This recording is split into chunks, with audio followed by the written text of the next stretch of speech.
जैसा कि आप लोग जानते हैं, श्री कृष्ण भगवान का जन्म मथुरा में कंस के कारागार में हुआ था। उसी रात्रि को वासुदेव जी श्री कृष्ण भगवान को टोकरी में रखकर यमुना नदी को पार करके गोकुल में ले आए थे। गोकुल में नंद यशोदा के घर में कृष्ण भगवान को छुपा गए थे, जहां पर उनका पूरा बचपन व्यतीत हुआ था।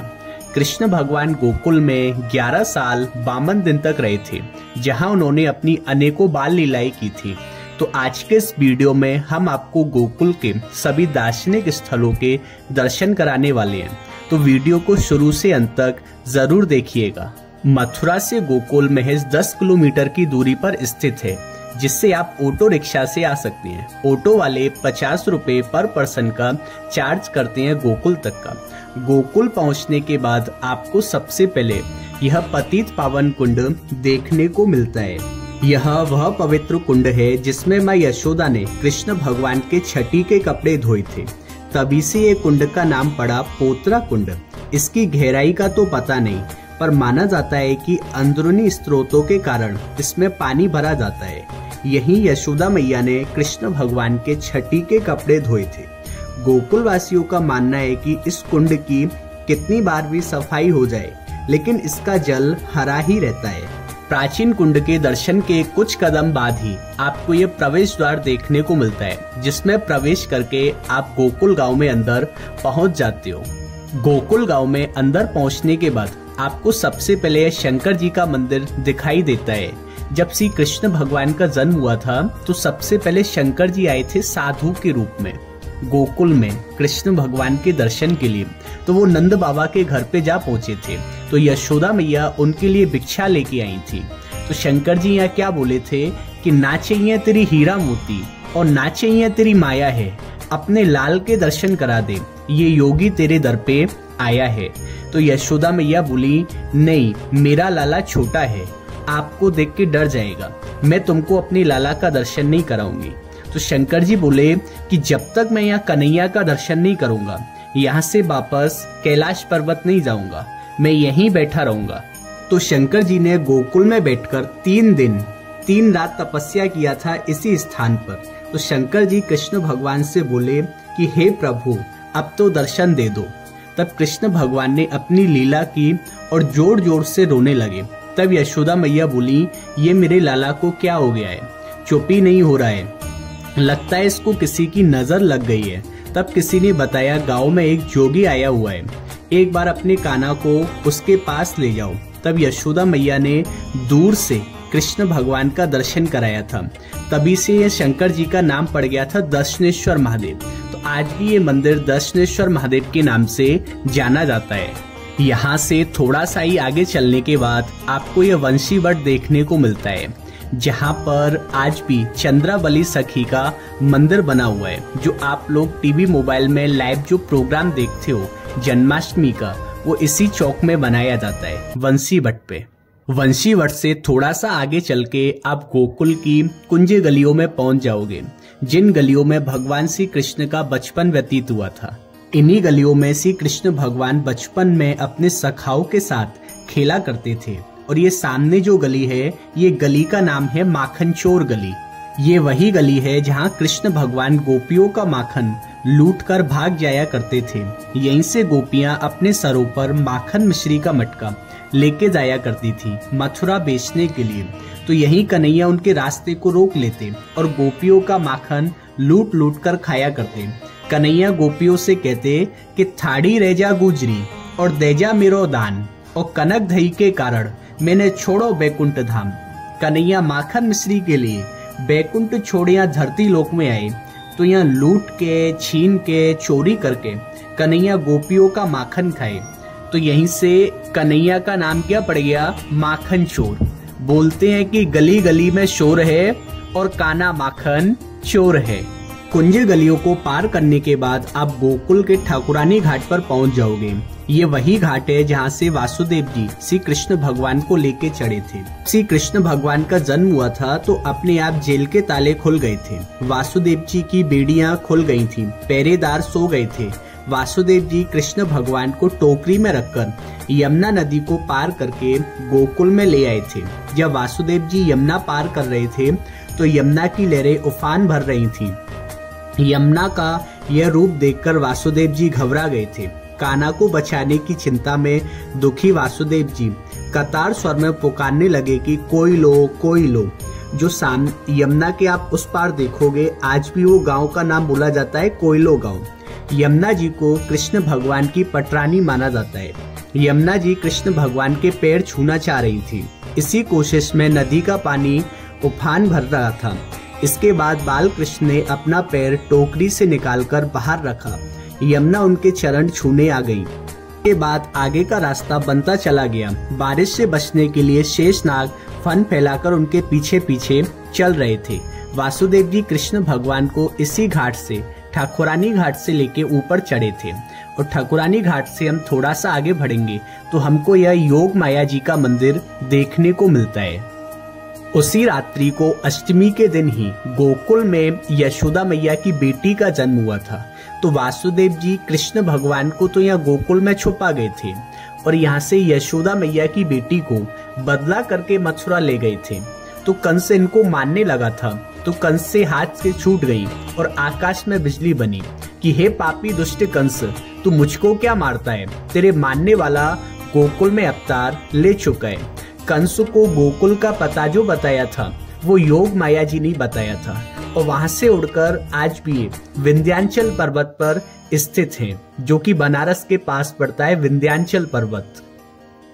योग माया जी के दर्शन करके आप थोड़ा सा ही आगे बढ़ेंगे तो आपको यह गोकुल का मेन मंदिर श्री नंद किला नंद भवन देखने को मिलता है, जो कि यमुना किनारे स्थित है। मंदिर में जाने से पहले आपको दो बात का ध्यान रखना है। पहला तो आपको अपना मोबाइल फोन का इस्तेमाल नहीं करना है, फोटो वगैरह नहीं लेना है। और दूसरा, आपको अंदर मंदिर में बैठ के दर्शन करना है। कोई लोग को आपको खड़ा होके दर्शन नहीं करना है। यहाँ पे नंद बाबा के पूरे परिवार का दर्शन है। आज भी यहाँ दूर दूर से भक्त लोग आते हैं। सभी लोग को यहाँ आने का दो ही लाभ मिलता है, दो ही फल मिलता है। यहाँ आने का पहला जो लाभ होता है, पहला जो आनंद होता है, वो कृष्ण भगवान का झूले का होता है। आज जो आप दर्शन करोगे यहाँ भगवान के झूले का दर्शन है। और आप मथुरा वृंदावन सभी जगह जाना, आपको सभी जगह कौन मिलेंगे? कृष्ण।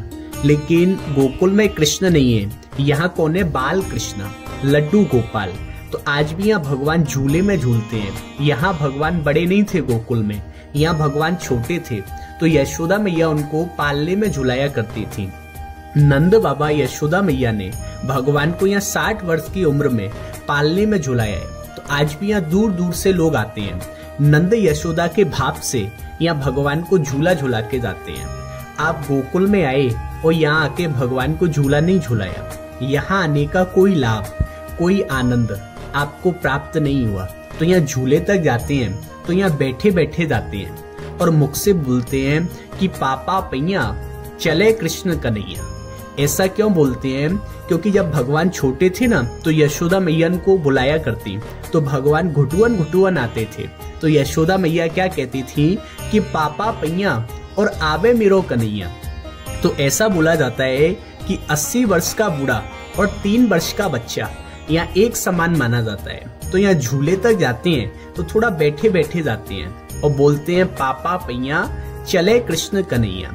और जिस समय आज आप भगवान को झूला झूलाओ तो आपकी कोई भी इच्छा हो, आपकी कोई भी मनोकामना हो तो भगवान को बोल के जाना, तो उसको लड्डू गोपाल 11 महीने में पूरा करते हैं।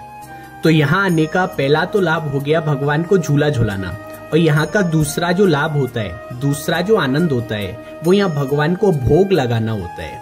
यहाँ कृष्ण को माखन मिश्री के भोग लगाए जाते हैं, क्योंकि यहाँ भगवान ने लूट कर, छीन कर, चोरी कर कर गोपियों से माखन खाया है। तो आज भी अत्यधिक सबसे प्रिय जो है कृष्ण को, वो यहाँ माखन मिश्री है। तो आज भी जो भक्तगण आते हैं वो भगवान श्री कृष्ण को माखन मिश्री का यहाँ भोग लगा के जाते हैं। मंदिर में दर्शन करने के बाद आपको झूला झूलाने के बाद थोड़ा सा ही आगे आपको यह पूतना की छवि देखने को मिलती है, जो कृष्ण भगवान की मौसी और कंस की बहन थी। जब कृष्ण 6 दिन के हुए थे तो यहाँ पूतना का वध किया था कन्हैया ने, जो कि कृष्ण भगवान को मारने के लिए आई थी, जहर का दूध पिलाने के लिए। और आपको मालूम हो तो ये भगवान की तीसरी माँ बोली जाती है। पहली माँ देवकी जिन्होंने जन्म दिया, दूसरी माँ यशोदा जिन्होंने पाला पोसा, और तीसरी माँ थी पूतना। भगवान इनका भी दूध पिए थे तो इनको भी माँ का दर्जा दिए थे। तो ये पूतना की आपको छवि मेन मंदिर में देखने को मिलती है। श्री नंद भवन नंद किला में दर्शन करने के बाद आप थोड़ा सा आगे बढ़ेंगे तो आपको बीच चौक में स्थित यह नंद महल देखने को मिलता है, जहाँ पे भगवान श्री कृष्ण का शीश महल बना हुआ है। तो अंदर जाने के बाद आपको यह शीश महल देखने को मिलता है, और शीश महल में ही भगवान श्री कृष्ण सोने के झूले में झूलते हैं, हाथी घोड़ा पालकी और जय कन्हैया लाल की। तो ये आप गोकुल के शीश महल के दर्शन आप कर सकते हैं। अब हमारा आखिरी जो मंदिर बचा है वो गोकुल का मेन जो बचा है वो बलराम जी का जन्म स्थान है। जैसे कृष्ण भगवान का जन्म मथुरा में हुआ कारागार में, और बलराम जी का जन्म गोकुल में हुआ था रोहिणी माता के गर्भ से। ये आप देख रहे हो, ये पूरा बलराम जी का जन्म स्थान है, जो कि रोहिणी माता का घर बोला जाता है। बलराम जी के जन्म की बहुत ही रहस्यमयी कहानी है, तो थोड़ा सा आपको हम बताते हैं। जो वासुदेव जी थे उनकी दो पत्नी थी। पहली पत्नी थी रोहिणी और दूसरी पत्नी थी देवकी जी। वैसे तो बलराम जी देवकी मैया के 7वें पुत्र माने जाते हैं और कृष्ण भगवान 8वें थे। लेकिन जब बलराम जी गर्भ में थे देवकी माता के, तो देवकी माता ने सोचा कि ये भी होंगे तो कंस इनको भी मार देगा। तो जो रोहिणी माता थी वो देवकी मैया से कारागार में मिलने गई थी। तो बलराम जी अपनी माया से देवकी माता के गर्भ से रोहिणी माता के गर्भ में आ गए थे, जो कि 6 महीने तक तो रहे थे देवकी मैया के गर्भ में, और 6 महीने तक रहे थे रोहिणी माता के गर्भ में। तब जाके 12 महीने में यहाँ गोकुल में बलराम जी का जन्म हुआ था। जब बलराम जी पैदा हुए थे तो बहुत ही शक्तिशाली पैदा हुए थे। ऐसा माना जाता था कि बलराम जी के अंदर 16 हाथियों का बल था। और आज जो आप यहाँ गोकुल में दर्शन करोगे, यहाँ बलराम जी और उनकी धर्म पत्नी रेवती जी जोड़े का दर्शन है। ऐसा माना जाता है कि ये दर्शन आपको गोकुल गांव के अलावा कोई दूसरी जगह देखने को नहीं मिलता है। आपने सभी जगह दर्शन किए होंगे, राधा कृष्ण, सीताराम, शंकर पार्वती, लक्ष्मी नारायण, लेकिन आपने बलराम जी के जोड़े का दर्शन नहीं किया होगा। बलराम जी और उनकी धर्म पत्नी रेवती जी का दर्शन गोकुल के अलावा दूसरे गांव में देखने को नहीं मिलता है। बलराम जी का अकेले का दर्शन आपको सभी जगह देखने को मिल जाएगा, लेकिन जोड़े का दर्शन गोकुल के अलावा आपको दूसरी जगह देखने को नहीं मिलेगा। आज भी यहाँ गोकुल में बलराम जी 3 नाम से विख्यात हैं: हंडा वाले, झंडा वाले, मान्यता वाले दाऊ जी। आज भी यहाँ दूर दूर से भक्तगण आते हैं, जिनकी कोई इच्छा होती है, मनोकामना होती है, विनती होती है, तो बलराम जी से यहाँ बोल के जाते हैं, और मनोकामना के लिए, बेटा बेटी के आनंद के लिए यहाँ झंडा लगा के जाती है। तो उनकी यहाँ सब मनोकामना पूरी होती है। और आज भी यहाँ के हमारे ब्रजमंडल के जो राजा हैं वो कृष्ण भगवान नहीं है, यहाँ के राजा हैं बलराम जी। कहते हैं दाऊ सो दयाल और पल में करे निहाल। राजा को रंक और रंक को राजा बना देते हैं। बड़े ही ये कृपालु देव हैं, बड़े ही दयालु देव हैं। तो ये बलराम जी के दर्शन करके हम वापस निकल पड़ते हैं अपनी पार्किंग के लिए। तो आज के वीडियो में बस इतना ही। मित्रों, इस चैनल के माध्यम से हम आपको ब्रज के अनेकों दर्शन कराने वाले हैं। तो अभी तक आपने हमारे चैनल को सब्सक्राइब नहीं किया है तो सब्सक्राइब कर लीजिए। और आशा करता हूँ आपको यह वीडियो अच्छा लगा होगा। अगर अच्छा लगा हो तो वीडियो को लाइक एंड शेयर जरूर करिएगा। और मिलते हैं फिर किसी ऐसी वीडियो में। तब तक के लिए राधे राधे, जय श्री कृष्णा।